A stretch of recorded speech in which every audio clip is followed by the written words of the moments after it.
Hello and welcome back to our new video class, High Class 7. So as in our previous video class we completed our literature part. Yes, so now this is the time to move on towards again our grammar part. Okay, because we are very near to our first term examination, and so it's very quickly we have to go towards our ending part of our literature as well as grammar. So we ended our literature part.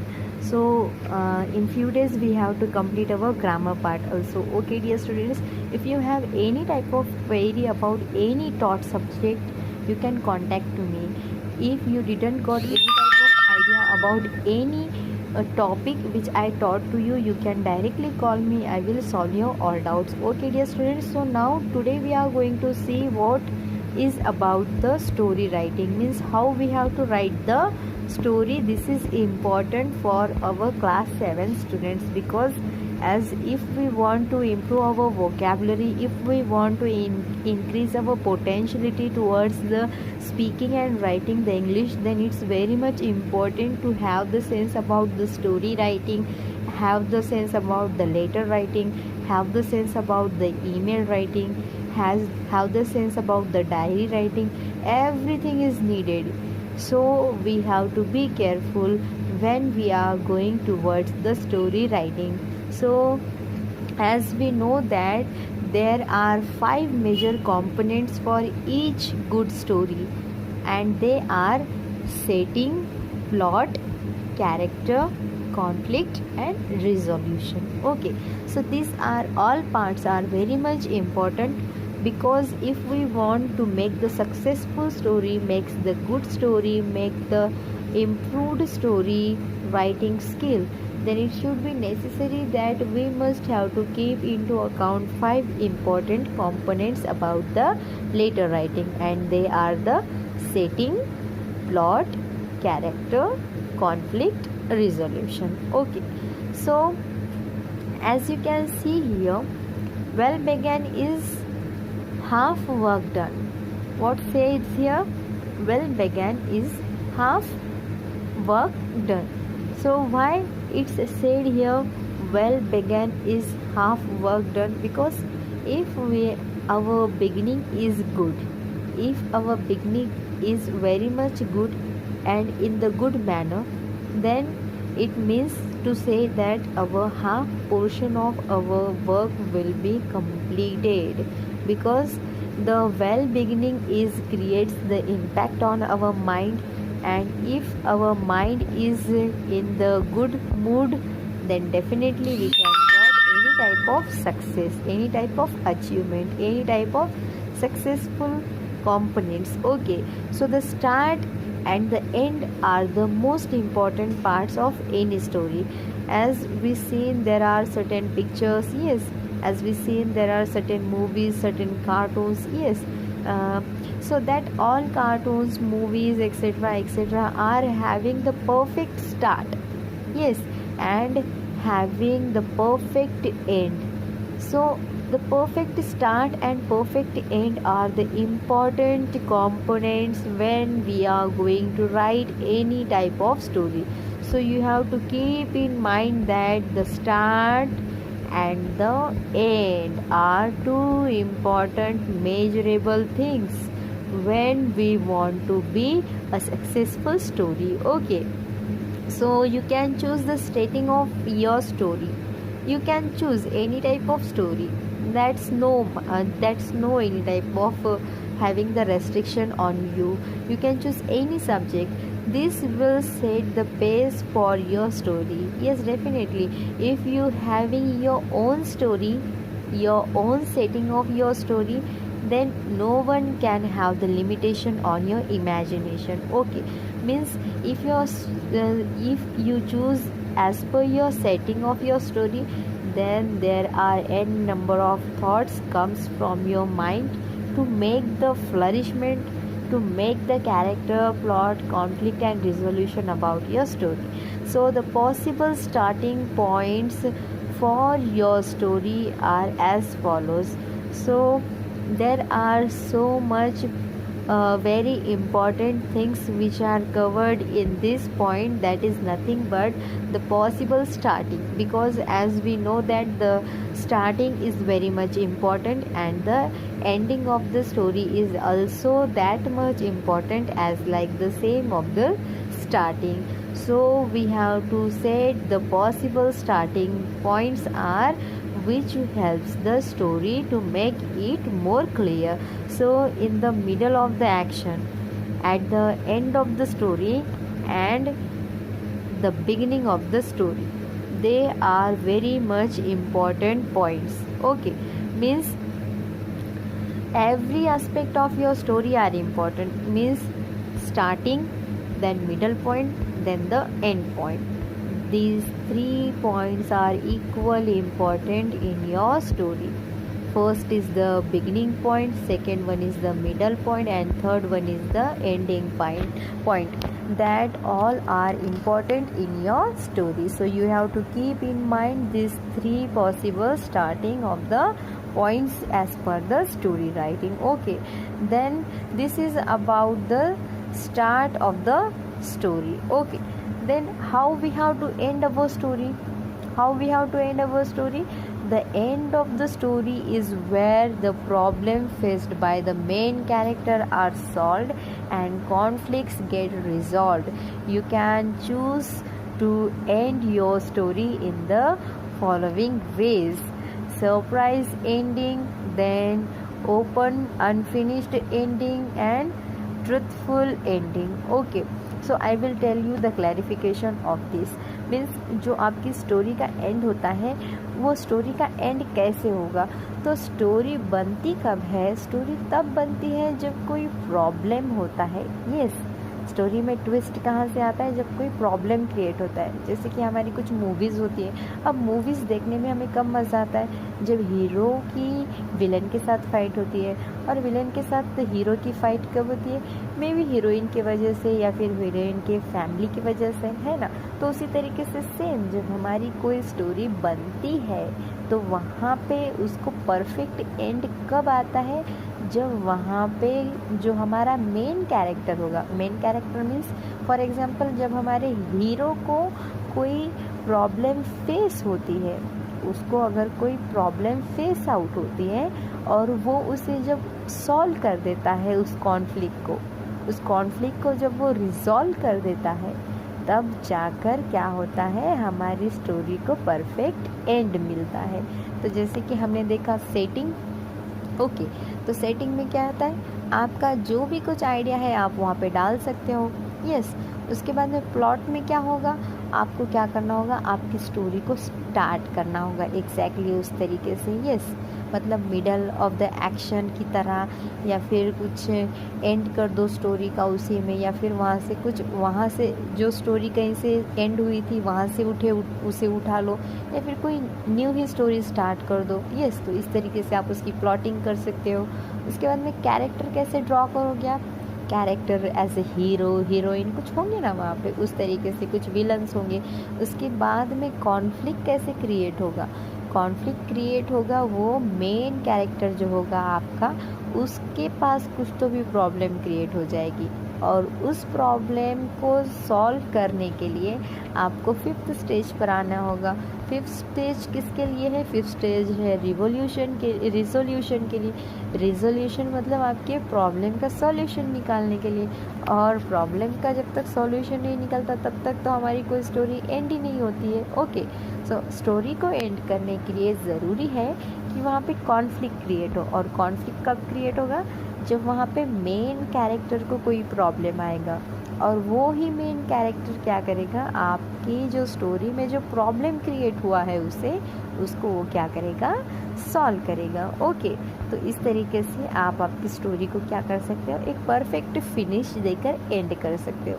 तो starting में जो आप setting करोगे, वहाँ से लेके आपकी जो स्टोरी के अंदर एंड हो रहा है, तो बीच में प्लॉटिंग आ गया, कैरेक्टर आ गए और कॉन्फ्लिक्ट आ गए।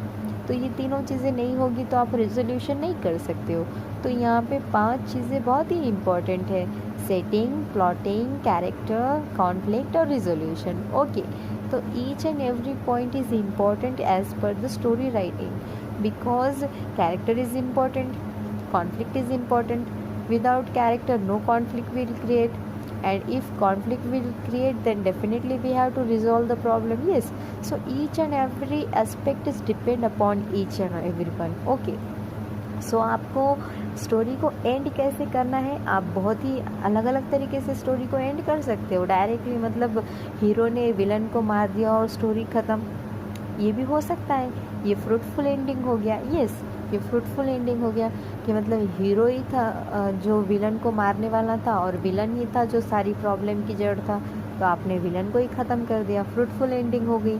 उसके बाद में कुछ सरप्राइज एंडिंग होते हैं. सरप्राइज एंडिंग कैसे होते हैं, मतलब कुछ अचानक से कुछ शॉकेबल हो जाता है वहाँ पे. ओके, तो ये हो गया, आप इस तरीके से भी एंड कर सकते हो.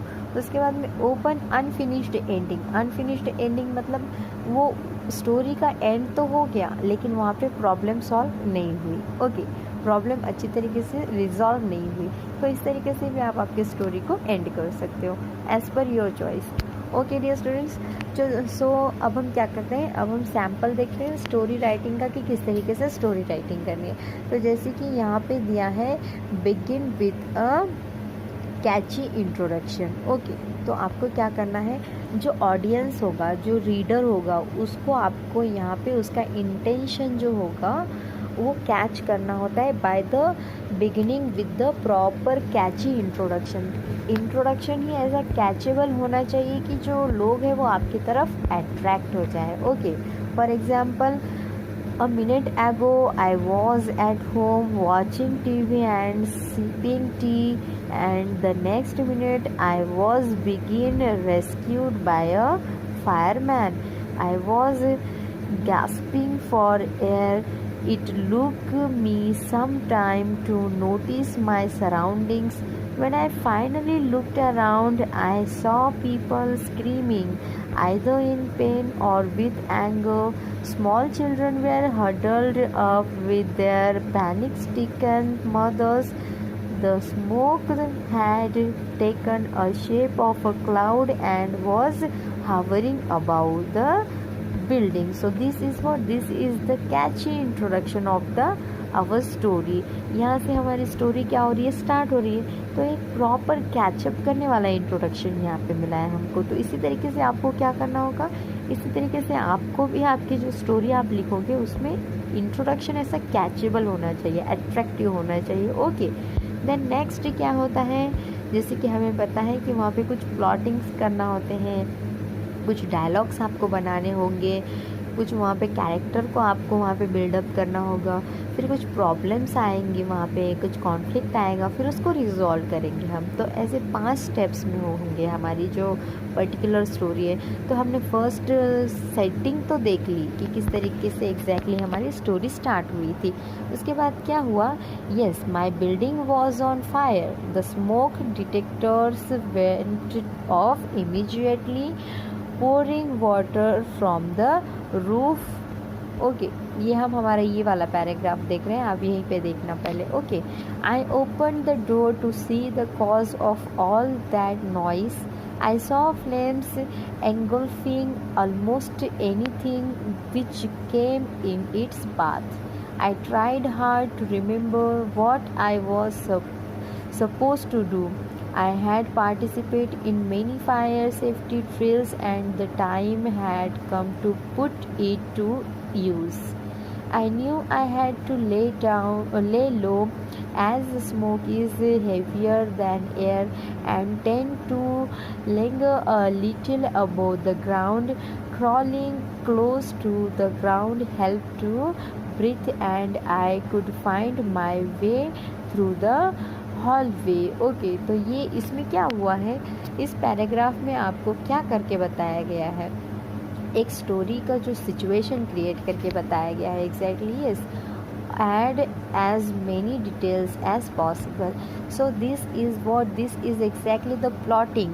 आपको जितना भी कुछ मिलता है ना उसके अंदर, मतलब जैसे कि हम मिर्च मसाला लगाकर जला कटा उसके अंदर डाल कर क्या करते हैं, स्टोरी में ट्विस्ट लाते हैं। तो एग्जैक्टली उसी तरीके से यहाँ पे स्टोरी में ट्विस्ट लाने के लिए क्या किया है, अलग अलग सिचुएशंस यहाँ पे क्रिएट की हुई हैं कि किस तरीके से फायर लगी, फिर उसमें आग लगते ही कैसा धुआं निकला, फिर वहाँ पे किस तरीके से फायर ब्रिगेड आए, किस तरीके से उन्होंने पानी डाला, किस तरीके से वो बाहर उसने जो सीख रखा था सेफ्टी ड्रिल, उसको उसने वहाँ पे किस तरीके से अब वो अप्लाई करने वाला है। यस, तो इस तरीके से वहाँ पे हमें मिर्च मसाला हमारी स्टोरी में डालना होता है, तभी स्टोरी में ट्विस्ट आता है। ओके, तो ये हो गया हमारा सेकेंड पॉइंट।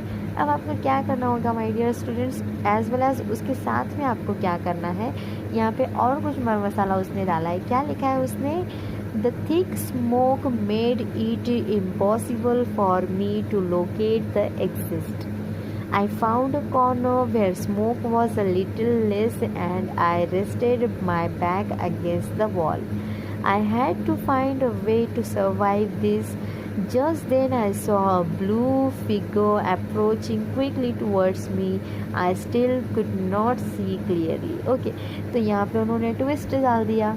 यस, ट्विस्ट डालने के बाद में उसे ड्रिल तो आती थी सेफ्टी की, तो वो भागने लगा वहाँ से, उसको कोई रास्ता नहीं मिला। बाद में अचानक से कोई एक ब्लू ड्रेस में उसे दिख गया और वो क्या हुआ, फिर उसी की तरफ जाने लगा, लेकिन उसे कुछ चीज़ बराबर क्विकली अच्छी तरीके से दिख नहीं रही थी। तो ये उन्होंने वहाँ पे ट्विस्ट डाला उनकी स्टोरी में।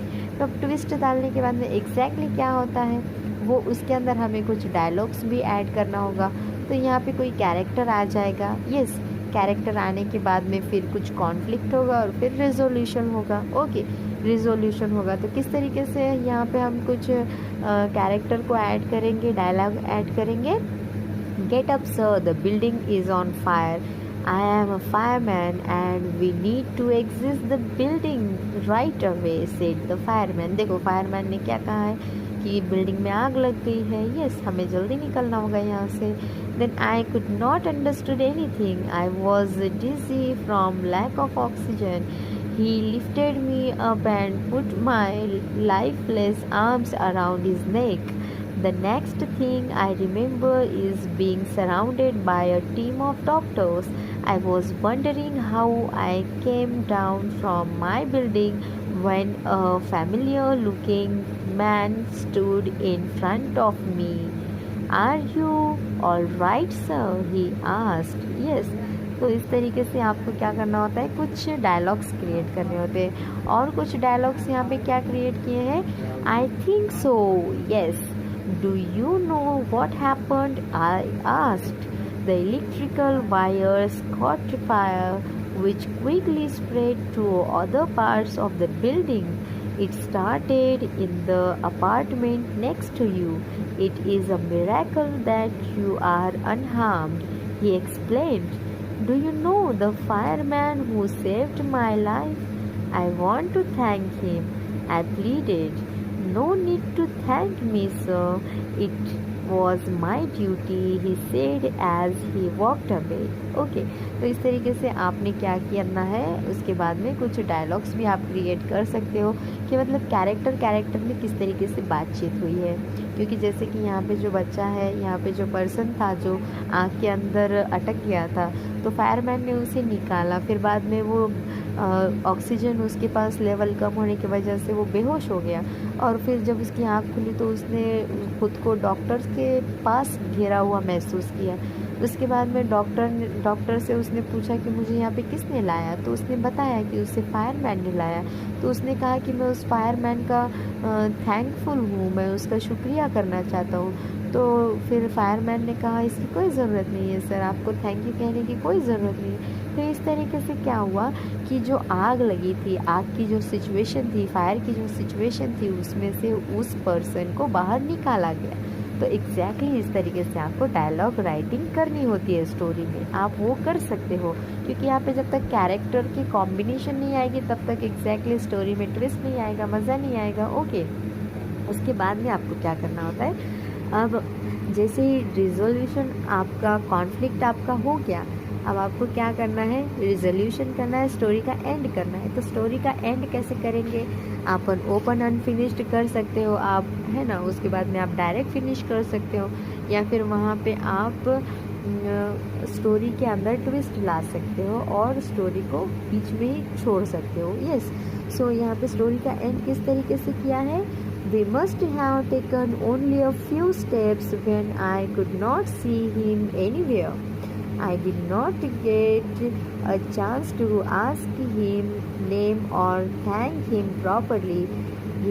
Was he really a fireman or an angel who had saved my life? देखिए यहाँ पे जो स्टोरी का एंड हुआ है वो क्वेश्चन मार्क से एंड हुआ है। यस, सो ये क्या है, ये ओपन अनफिनिश्ड स्टोरी है। ओपन अनफिनिश्ड स्टोरी है। अनफिनिश्ड स्टोरी क्यों है, ये फिनिश तो हो गई है लेकिन जिस पर्सन को उस फायरमैन ने बचाया वो एग्जैक्टली कौन था वो उस पर्सन को समझ में नहीं आया, क्योंकि वो जो फायरमैन था उसने क्या कहा कि आपको थैंक यू कहने की कोई ज़रूरत नहीं है, ये मेरी ड्यूटी थी, और वो वहाँ से निकल गया था। यस, तो उसके बाद में उस पर्सन को जो वहाँ पे आग में घिरा हुआ था उसको पता चला क्या कि वो पर्सन कौन था एग्जैक्टली नहीं पता चला।